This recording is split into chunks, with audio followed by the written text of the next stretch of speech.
Bonjour, mon nom c'est Elisabeth Sanpit et je suis hypnothérapeute. Bienvenue. Aujourd'hui, j'aimerais te parler de dépendance et de mauvaises habitudes. Pas pour culpabiliser qui que ce soit, en fait, vraiment pas. Et je pense que c'est quelque chose de très commun d'avoir une dépendance ou d'avoir des mauvaises habitudes parce que ce sont des choses qui nous aident à composer avec les choses de la vie. Ce sont pas idéales. Dans l'idéal, on aurait toute une façon super saine de gérer ce qui se passe, puis de gérer nos besoins et nos émotions, mais c'est définitivement pas le cas pour tout le monde.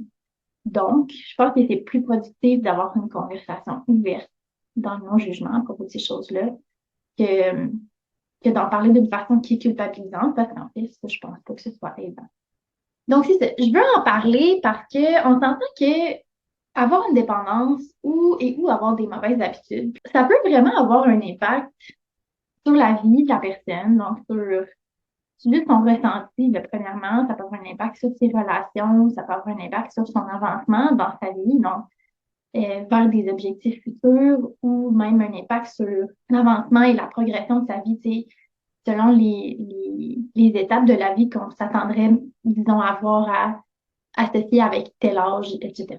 Et donc, et, mettons, acheter une maison, avoir un partenaire, c'est une carrière stable, etc. En fait, c'est que la dépendance est là parce que à ce moment-là, c'est ce qui t'a aidé à répondre à ton besoin.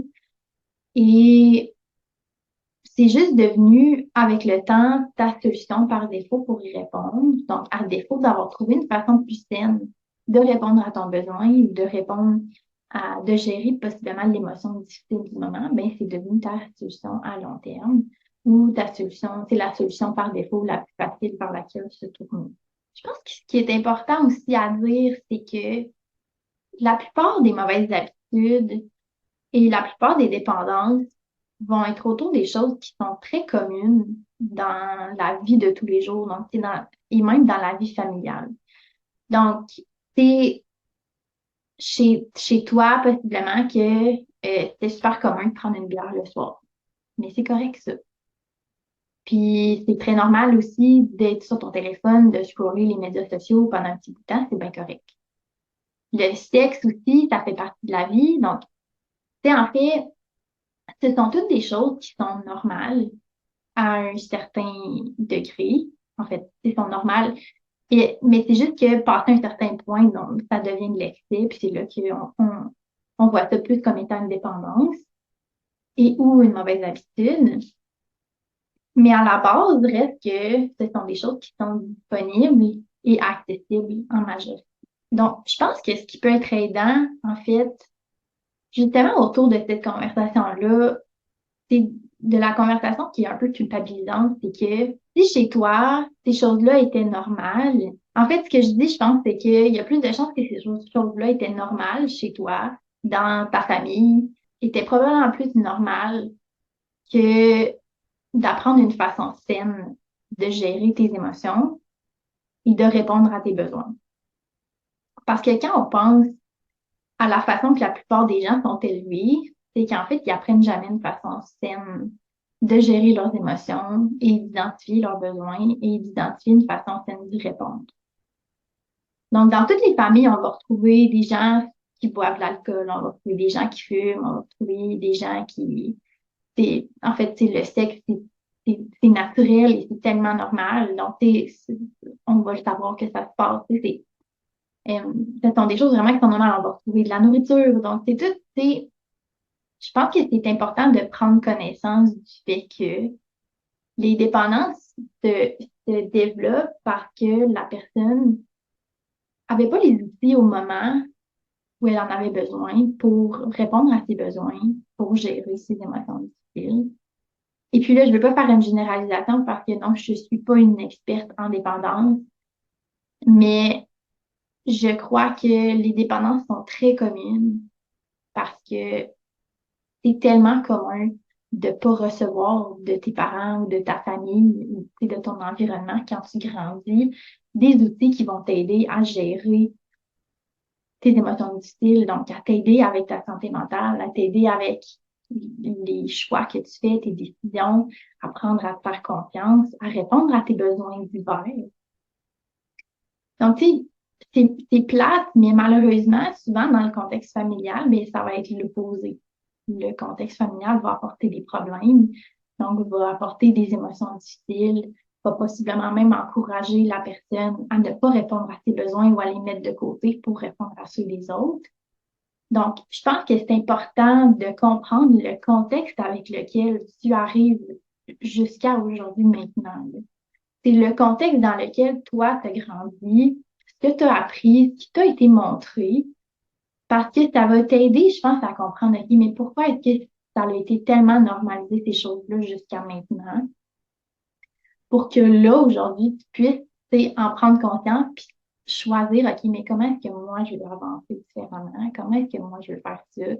C'est quoi les outils que moi, je veux apprendre, que j'aurais voulu avoir à ce moment-là? Parce que ce qui est sûr, c'est que en fait, quelqu'un qui a une dépendance, si la personne ne vient pas qu'à apprendre ces outils-là, puis on fait juste lui enlever sa dépendance, comme on enlève la substance, c'est mettons là, que c'est quelqu'un qui est alcoolique. Puis du jour au lendemain, on fait juste enlever l'alcool. Ben, en fait, sans lui donner ces outils-là, ben, ce sera pas, en fait, c'est on lui enlève la façon que la personne a trouvée pour gérer ces choses à elle. Donc, non, l'alcool n'est pas une solution saine, mais reste que c'est ce qui l'a aidé jusqu'à maintenant à composer avec ou à répondre à ce besoin-là que la personne a là à l'intérieur d'elle. OK? Je pense que ce qui est beaucoup plus productif, en fait, c'est d'aider la personne d'abord à identifier et à répondre à ses besoins.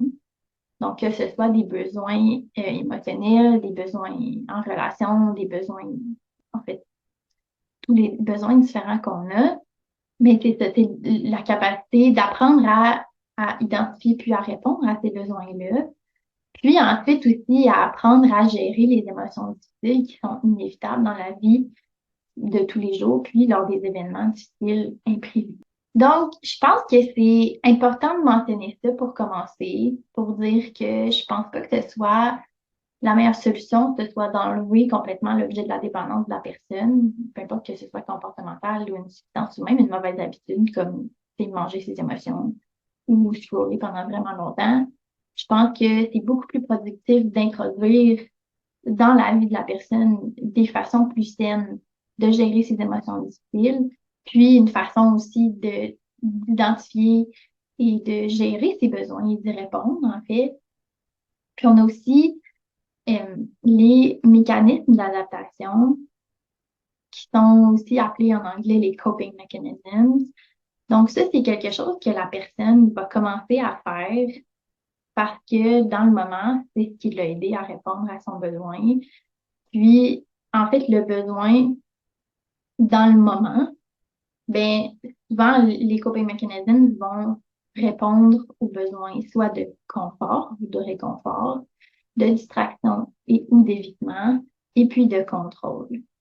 Et puis, quand on prend un regard sur les dépendances et sur les mauvaises habitudes, avec ce point de vue-là, ben, on peut commencer à comprendre un peu c'est quoi la motivation derrière les comportements qu'on peut avoir, qui en bout de ligne deviennent soit des mauvaises habitudes ou possiblement même c'est des dépendances.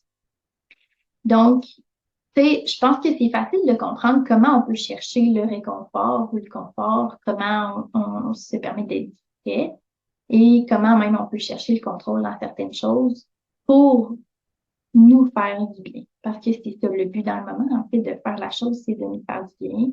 Et donc, on passe par une de ces trois choses-là, un de ces trois mécanismes-là.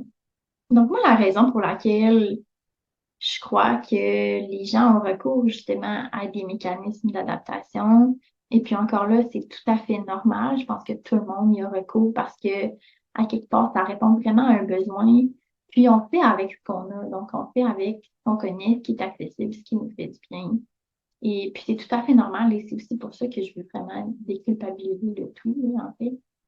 Donc, tu sais, dans le moment, on peut vivre une situation qui va faire remonter une émotion qui est difficile, qu'on ne veut pas nécessairement adresser dans le moment, ou une émotion, c'est difficile, qu'on rattache à une situation passée qu'on ne veut pas revivre, ou même quelqu'un qui nous dit quelque chose qui nous fait penser à autre chose à laquelle on ne veut pas penser, une émotion qu'on ne veut pas vivre, ou possiblement même un besoin qu'on ne veut pas adresser, qu'on n'est pas à l'aise d'identifier ou d'y répondre pour le moment.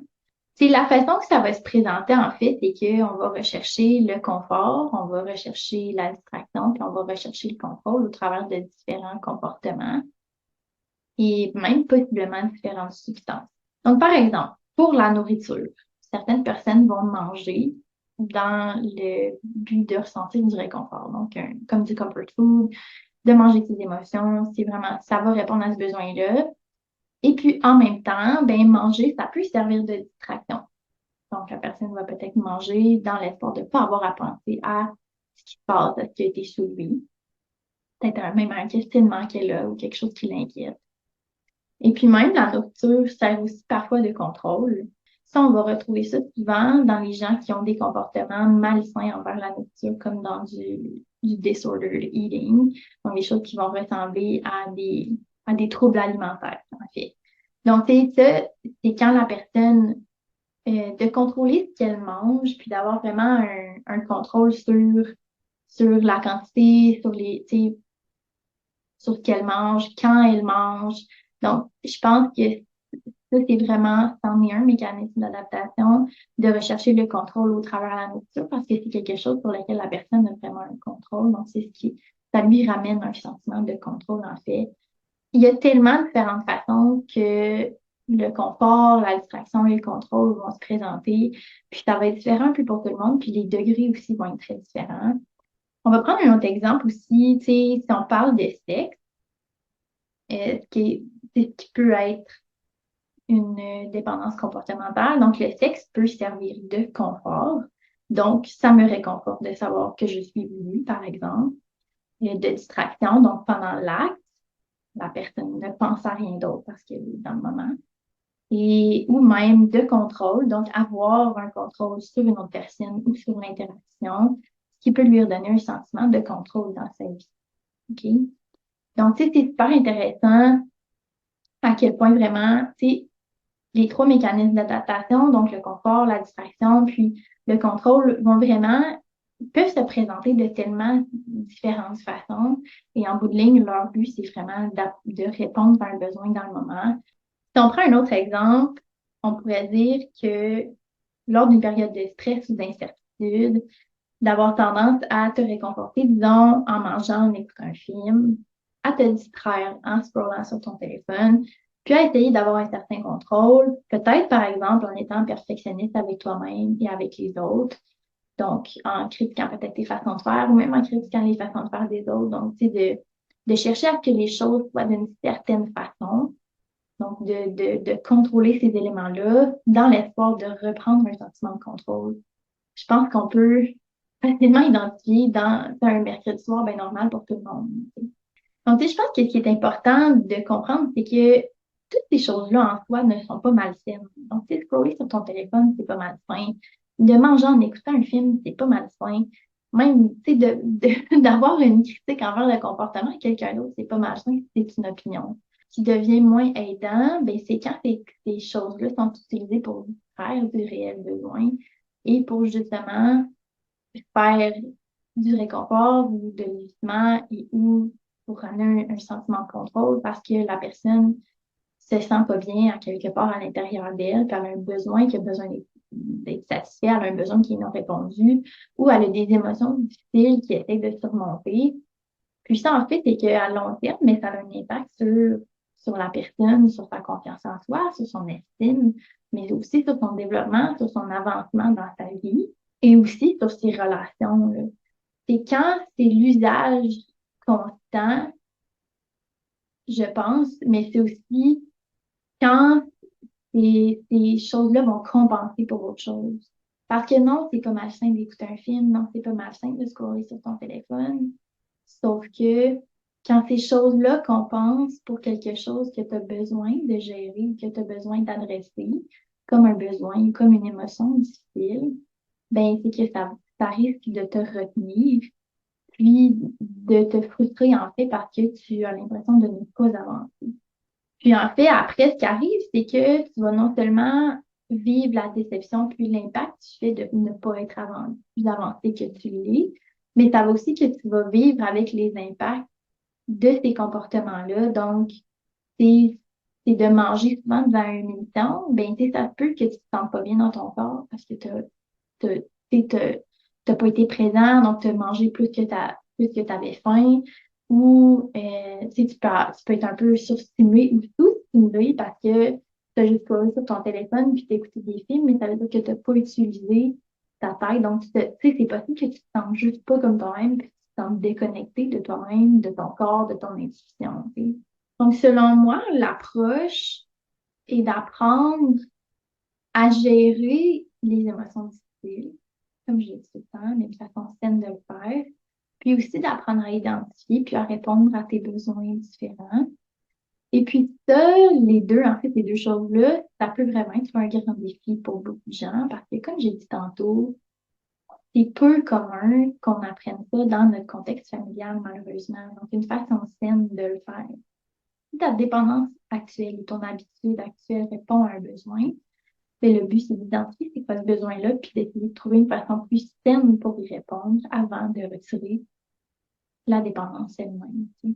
Puis aussi, en fait, ce qui est intéressant, c'est que quand tu apprends à gérer tes émotions difficiles, quand tu apprends à répondre à tes besoins, mais à ce moment-là, quand il va y avoir un élément déclencheur qui, normalement, t'aurait généré une envie d'aller vers ta dépendance, ben c'est que l'élément déclencheur va avoir un moins grand impact émotionnel sur toi, puis sa durée va être plus courte parce que tu vas avoir appris à gérer ces choses-là différemment. Et moi, je suis pas psychologue, donc c'est sûr que je peux pas aller dans le passé, identifier exactement pourquoi et à quel moment et de quelle façon la dépendance s'est développée. C'est sûr que ça, c'est pas mon rôle à moi, mais si c'est quelque chose qui t'intéresse, je pense que ce serait super intéressant justement d'aller consulter en psychothérapie. Mais je pense que ce qui est quand même très important, puis qui a beaucoup de valeur, en fait, c'est d'apprendre à gérer les émotions difficiles, d'apprendre comment identifier, comment gérer, répondre à ses besoins, puis d'apprendre aussi, tu sais, tout simplement à identifier comment ces mécanismes d'adaptation-là sont présents dans ta vie, tu sais. Comment est-ce que ça se présente, toi, à chercher du réconfort? Comment est-ce que ça se présente, la distraction, l'évitement? Puis où est-ce que tu cherches du contrôle? C'est d'une façon qui va te faire du bien. Puis à ce moment-là, quand tu es capable de les identifier, je pense que c'est super intéressant aussi d'être capable de regarder, OK, mais qu'est-ce qui fait en sorte que tu as besoin de ces choses-là? Puis qu'est-ce que tu penses que tu n'es pas capable de faire? Ou qu'est-ce que tu penses que tu n'es pas capable de ressentir? Ou à quoi est-ce que tu penses que tu n'es pas capable de faire face qui fait en sorte que tu vas chercher ces solutions-là? Puis ça, c'est vraiment quelque chose qui est super intéressant à faire en thérapie, donc avec un thérapeute avec peut-être un travailleur social. Donc, moi, c'est quelque chose que je fais en accompagnement. Donc, je pense que ça peut être super aidant d'apprendre à te connaître un petit peu plus de cette façon-là, de déculpabiliser l'usage de ta dépendance, possiblement, parce que je pense que tu as probablement ressenti assez de culpabilité si c'est quelque chose avec lequel tu vis depuis longtemps. Mais je pense que c'est quelque chose qui serait super sain d'apprendre des façons de gérer tes émotions difficiles, d'apprendre à identifier puis répondre à tes besoins. Parce que, encore là, je pense que graduellement, ben, ce serait possible, en fait, de prendre plus de place avec ces moyens sains, là, de gérer ça, puis que peut-être même ta dépendance en prendrait moins, tu sais, graduellement. Puis, de toute façon, si éventuellement ton but, c'est d'arrêter complètement ta dépendance, mais c'est beaucoup plus sain de le faire en ayant acquis des outils qui vont t'aider à gérer les émotions difficiles qui vont inévitablement remonter pendant tes ton sevrage ou pendant que tu fais ce cheminement-là et une façon saine de répondre à tes besoins. Parce que il y a des grandes chances que tu as mis tes besoins de côté, tu as mis tes aspirations de côté, tu as mis tes pensées de côté, tes désirs de côté tellement longtemps que c'est possible que même tu aies de la misère à les identifier aujourd'hui ou peut-être même que tu te sens coupable de vouloir penser à ces choses-là. Mais en fait, c'est que tu as le droit de penser puis ça te revient, tu sais. C'est le travail de chacun. C'est pas parce que tu as eu une dépendance et qu'il y a eu des moments qui ont été vraiment difficiles dans ta vie, que maintenant, t'as pas le droit de te choisir, tu sais, que t'as pas le droit d'avoir des aspirations davantage ou de vouloir chercher une façon d'avancer qui est plus saine, possiblement même plus douce et plus à l'écoute de toi-même. Parce que je pense que ça revient vraiment à ça, en fait. C'est l'écoute de toi, l'écoute de tes besoins, l'écoute de tes désirs, l'écoute de tes pensées. Puis, je pense que ce qui est vraiment aidant, en fait, c'est de pas essayer de le faire seul nécessairement. Je pense que souvent, c'est facile d'avoir honte de ce qu'on vit, puis d'essayer de vouloir cacher ça, puis de pas vouloir que les autres voient à quel point peut-être on a de la misère ou qu'on a besoin d'aide. Mais en fait, c'est que toi aussi, tu as le droit d'être bien. Toi aussi, tu as le droit d'être heureux et heureuse. Et toi aussi, tu as le droit de vouloir plus pour toi-même. Et donc là, moi, ce que je t'encouragerais à faire, en fait, c'est de penser à ce que tu pourrais avoir besoin pour la suite, qui pourrait te faire du bien même. D'essayer d'identifier peut-être c'est quoi les parties de toi qui ont besoin d'être entendues, ou c'est quoi ces désirs-là que tu as depuis longtemps, que tu n'as pas vraiment eu l'espace ou le temps de regarder ou d'écouter, puis tu sais, de te donner plus de place, je pense, dans ta vie, parce que je pense qu'à quelque part, c'est tellement facile de laisser la dépendance prendre toute la place. Puis encore là, j'ai l'impression que quand ça prend tellement de place, mais ça enlève un désir de vouloir faire autre chose, de vouloir porter attention à autre chose, parce que c'est tellement l'objectif principal tout le temps. Mais je pense que si tu es capable de répondre à tes besoins d'une façon saine, tu es capable de t'écouter, puis d'identifier c'est quoi tes émotions difficiles, puis de passer au travers dans ta vie de tous les jours, mais ta dépendance, ça va prendre moins de place, puis toi, ta personne va commencer à prendre plus de place. Parce que non, t'es pas ta dépendance. T'es un être humain complexe, complet, qui a des désirs, qui a des aspirations, qui a une personnalité, qui a des capacités incroyables, mais qui ont possiblement été jusqu'à maintenant vraiment enfouis parce que le réconfort, la distraction, puis le contrôle prenaient tellement de place avec les comportements qui étaient présents au travers de ça, que ta personne n'avait plus vraiment de place pour remonter, pour être vue, pour être entendue, tu sais. Donc, bref, c'est le message que je voulais apporter aujourd'hui. Je pense que c'est super important d'en parler. Je pense que c'est important aussi de le mentionner, que de travailler sur une dépendance, c'est vraiment pour toi qu'il faut le faire. Puis, même si ça a eu un impact négatif sur les autres dans ta vie, le changement qui va vraiment t'aider à avancer, mais il va falloir que ce soit pour que toi, tu te sentes mieux. Puis, pour que ce soit un changement qui a rapport avec toi, mais c'est qu'il va falloir prendre un regard sur toi, sur tes besoins, sur ce que tu as eu besoin, sur ce que tu as manqué. Ça, c'est très vulnérable, puis ça prend beaucoup de courage. Mais je pense que tu as été capable de passer au travers des choses qui ont été vraiment difficiles dans ta vie. Et donc, j'ai la certitude, en fait, que si tu as été capable de passer au travers de ça, tu es capable d'apprendre à répondre à tes besoins, puis tu es capable d'apprendre à gérer tes émotions difficiles. Parce qu'en fait, la gestion d'émotions, apprendre à les gérer, c'est beaucoup plus facile que les émotions les plus difficiles que tu vas sentir. Puis les grosses émotions difficiles, plus tu apprends à gérer sainement tes émotions, moins tu vas les ressentir, ça. Parce que tu vas être beaucoup plus stable dans ton quotidien avec toi-même. Puis quand tes besoins sont satisfaits, tu te sens encore plus comme toi-même aussi. Donc, je pense que ça va être vraiment ça va être une approche, je pense, qui va être plus douce, plus adaptée à toi, puis aussi plus intuitive probablement, et moins entourée de je devrais, ou il faut que, ou il va falloir que, et plus de ouais, j'aimerais vraiment ça. Ou ça me ferait vraiment du bien de, ou hey, ça fait longtemps que je veux, tu sais, de tourner ça un peu de bord, puis de vraiment ramener le regard vers l'intérieur pour que, éventuellement, tu te sens plus comme toi-même, que tu te sens mieux. Puis, en faisant ce travail intérieur, c'est là que ça va avoir des impacts sur ta vie extérieure, sur ta vie, sur tes relations. Puis, c'est là que tu vas regagner la capacité à avancer, à avoir l'énergie de travailler sur les choses qui sont importantes pour toi, à répondre de plus en plus à tes besoins, tu sais, puis toutes ces choses-là. Donc, en espérant que ce soit aidant pour toi ou si tu connais quelqu'un qui a une dépendance. Et encore là, je me répète, je suis pas une experte en dépendance, même si c'est un sujet qui m'intéresse beaucoup et même si j'ai fait des formations sur le sujet. Je trouve que c'est quelque chose qui a un grand impact sur la vie des gens, tant la vie intérieure que la vie externe. Et donc, je trouve ça important d'en parler. Puis je pense que c'est important d'avoir un regard empathique, autant vers les autres que vers soi-même. En fait, d'être plus empathique envers soi-même, c'est une dépendance.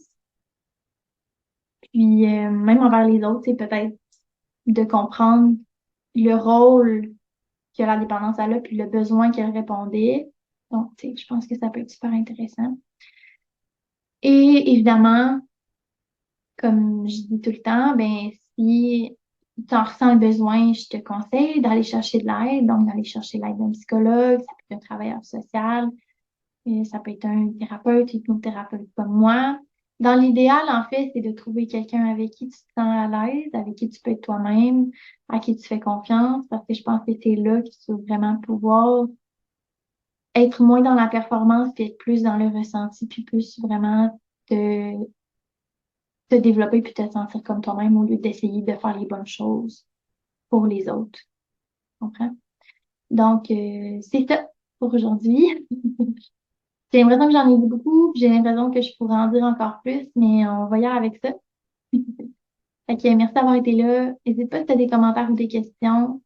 Puis je t'encourage à t'écouter, à faire les choses de ta manière, vas-y à ton rythme. Puis on se dit à la prochaine. Bye.